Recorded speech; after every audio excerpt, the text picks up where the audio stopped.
adalah dimulai dengan membaca basmalah. Ya, maaf, dimulai dulu dengan makanan halal. Ya. Adab makan pertama dalam Islam adalah mencari yang halal dan tidak boleh makan syubhat pun tidak boleh. Ragu-ragu, ini boleh nggak saya makan ya? Udah tinggalin aja. Karena syubhat dasarnya masuk dalam bab haram.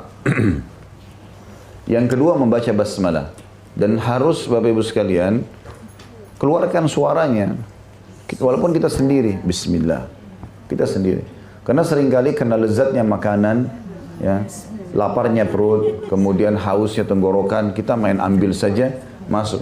Dan kita kadang-kadang dikelabui oleh syaitan supaya dia menghilangkan berkah makanan tersebut tidak baca bismillah.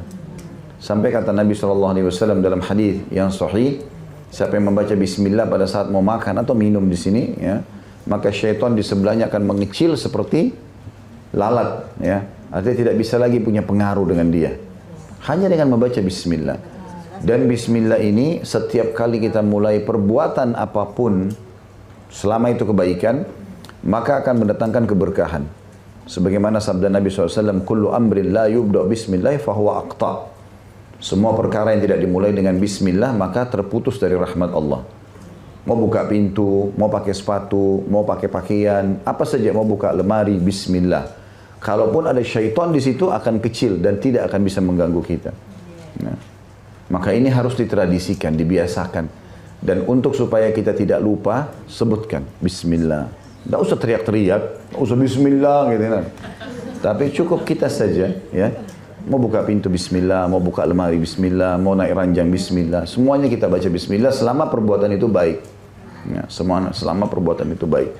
Nah, terutama kita bicara sini masalah adab makan dan minum. Kemudian yang ketiga, makan dan minum dengan tangan kanan. Ya. Makan dan minum dengan tangan kanan. Dan ini tidak boleh dialihkan. Khusus makan dan minum, kata ulama, ini nggak ada toleransi. Kecuali orang punya udzur benar-benar. Tangan kanannya tadi putus, stroke, ya, mungkin lagi dirawat, ya, kena luka bakar lah, apalah, naudzubillah. Selain daripada ini nggak ada alasan. Bagaimana kalau kidal, Ustaz? Tetap saja. Kidal pun tetap. Makan dan minum nggak ada toleransi. Menulis mungkin, ngangkat barang mungkin, tapi itu pun tetap dia harus terapi dirinya. Tapi khusus makan dan minum nggak bisa. Harus dia lakukan dengan tangan kanannya. Jadi dia berusaha.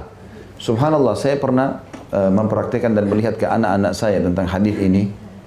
Itu ternyata memang dari kecil kita ini manusia sudah digoda syaitan agar makan dan minum dengan tangan kiri.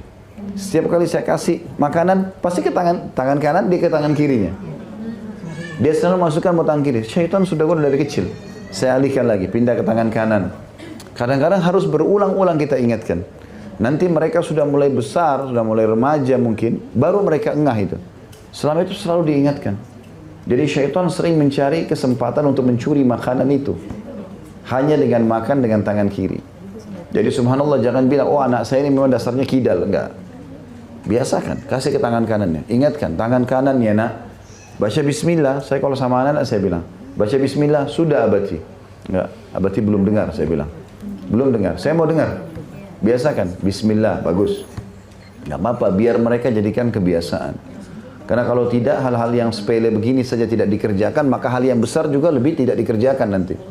Kalau hal-hal yang kecil sudah biasa dikerjakan, maka akan sangat membantu untuk mengerjakan yang besar. Maka di sini kita harus membiasakan makan dan minum dengan tangan kanan. Dan itu harus dibiasakan.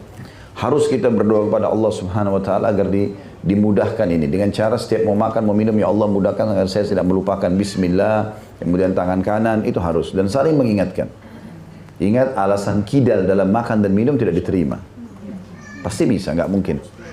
Harus belajar. Kecuali hal-hal yang lain.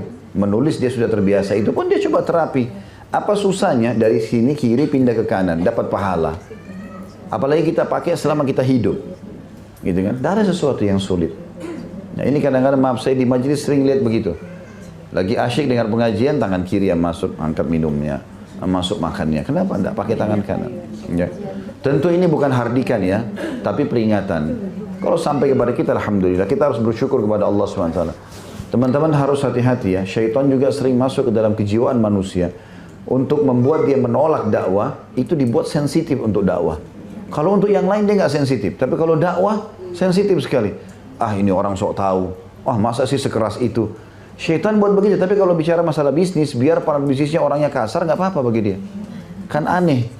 Maka syaitan buat dia sensitif dalam masalah dakwah. Enggak, kita harus tahu ini panduan hidup. Bersyukurlah kita kepada Allah kalau ada yang menyampaikan kepada kita. Jangan membangkang. Kita belum bisa amalkan, bilang maaf saya belum bisa amalkan. Alhamdulillah, kalau kamu sudah bisa amalkan, insya Allah saya akan amalkan ya, doakan saya. Itu kan baik. Daripada harus membangkang, marah-marah sama orang yang nasihatin. Ya, itu parah sekali. Masa disampaikan kebaikan buat kita lalu kita menolak? Kan salah ya. Mestinya seperti itu. Maka ini pelajaran yang ketiga tentang pentingnya makan dan harusnya makan dengan tangan kanan dan tidak boleh ada pilihan. Pelajaran yang adab yang keempat dalam masalah makan adalah tidak menyelesaikan dengan satu suapan kecuali dasarnya memang itu kecil atau satu tegukan kalau minuman. Jadi sunnah Nabi SAW itu kalau minum mengganjilkannya. Ya, 3 kali misalnya. Jadi minum misalnya air putih walaupun kita haus. Bismillah minum. Kemudian lepas. Dan Abdullah bin Umar anhuma setiap kali minum baca bismillah, setiap kali lepas alhamdulillah. Bahkan beliau sering kali untuk mengatur pola minum yang masuk ke tubuhnya itu sampai 10 dan 11 kali kadang-kadang dalam satu gelas. Bismillah dilepas, alhamdulillah. Bismillah lagi, alhamdulillah. Gitu loh. Jadi mencari pahala dari satu perbuatan yang luar biasa. Dan Nabi SAW juga ingatkan, jangan kalian minum seperti unta. Ya, unta itu kalau minum, dia kalau sedot air, dia nggak berhenti sampai sudah masuk sekian liter ke tubuhnya. Maka dilarang. Unta punya leher panjang, leher kita pendek. Jangan disamakan. Ya. Maka ini harus hati-hati juga karena ini adab. Dan ada banyak penelitian tentang masalah itu tentunya. Orang kalau tiba-tiba walaupun dia haus ya. Dan ada peringatan juga dari Allah sebenarnya. Sebelum medis ini ya. Kalau dia minum buru-buru biasanya keselak ya. Tenggorokannya jadi nggak nyaman. Jadi akhirnya batuk, akhirnya segala macam. Itu peringatan dari Allah. Tubuh kita sendiri menolak itu. Maka cara yang terbaik adalah minum dan letakkan lagi. Juga kalau kita berhadapan sama orang kalau kita lihat minumnya sopan, pelan-pelan, kita hormati orang itu. Ada orang minum langsung dihabisin. Ambil lagi dihabisin. Karena orang juga nilai negatif. Allah buat fitrahnya itu tidak baik. Gitu. Kalau orang tidak mengikuti sunnah Nabi alaihissalam. Yang kelima adalah tidak menghembuskan nafas atau bernafas pada saat mengunyah atau minum. Jadi misalnya kita lagi minum tadi, memang kita sudah nafas. Pas kita mau baca bismillah minum, maka nafasnya ditahan. Bismillah lagi neguk masukkan itu jangan bernafas. Lepaskan, hembuskan nafas lagi. Ya, itu sunnah Nabi SAW. Dia melarang untuk menarik nafas ataupun menghembuskan nafas di makanan ataupun minuman. Maka itu juga termasuk adabnya. Kemudian yang keenam adalah memakan sesuatu yang dihidangkan di hadapan. Ya. Sebagaimana sabda Nabi SAW kepada Salamah. Salamah ini anaknya Ummu Salamah. Kebetulan beliau nikah sama janda namanya Ummu Salamah, anaknya ada Salamah. Tinggal bersama Nabi SAW. Waktu lagi dihidangkan makan sama Nabi SAW, maka Nabi bilang, wahai anak kecil, Samillah. Pertama sekali baca bismillah. Wa qul biyaminik, makan dengan tangan kananmu. Wa qul mimma yalik, dan makan apa yang dihidangkan di hadapanmu. Di sini khilaf ulama tentang masalah makan di hadapanmu. Ada yang mengatakan selama dia masih satu meja, maka masih dianggap hadapan.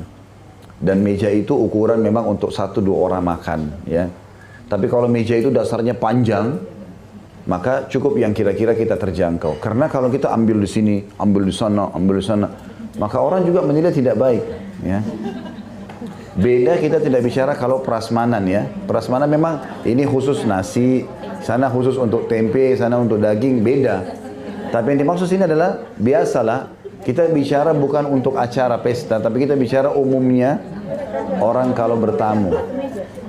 Ya, nggak usah didiskusikan, fahami saja. Dan jelas ini adab untuk menjaga agar orang tidak menilai kita negatif. Makan di hadapan maksudnya adalah makan di hadapan. Bisa juga bermakna makan di hadapan adalah makan yang sudah dihidangkan untukmu. Kalau habis, kamu baru ambil lagi. Supaya tidak kelihatan tamak. Ada orang piringnya penuh seperti gunung, tumpuk semua lauk-lauk di situ. Belum tentu juga dihabisin sama dia. Orang begitu lihat kita ambil begitu banyak, ini tamak orang ini ya. Apalagi kalau kita tinggalkan sisa, itu kan, itu tidak baik. Maka ini harus difahami ya.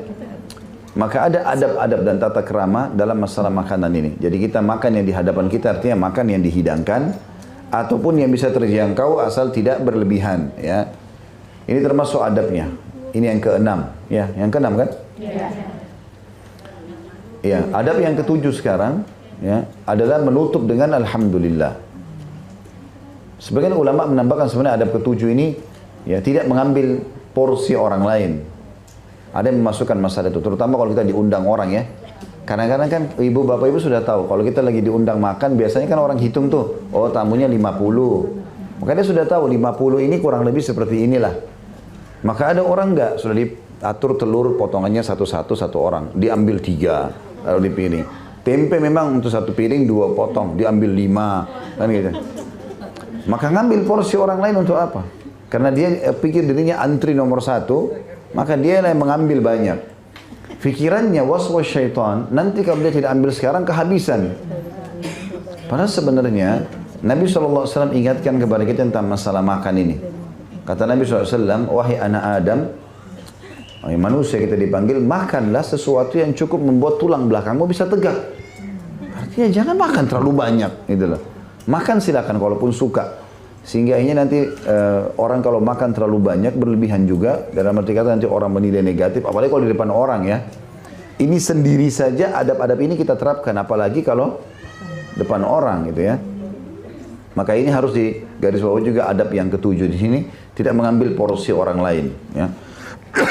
Diceritakan dari kisah kecilnya Nabi Muhammad SAW pada saat ibunya meninggal umur 6 tahun, beliau dididik oleh kakeknya Abdul Muttalib 6-8 tahun. Begitu 8 tahun sampai menikah itu tinggal sama pamannya Abu Talib. Abu Talib kebetulan punya anak banyak.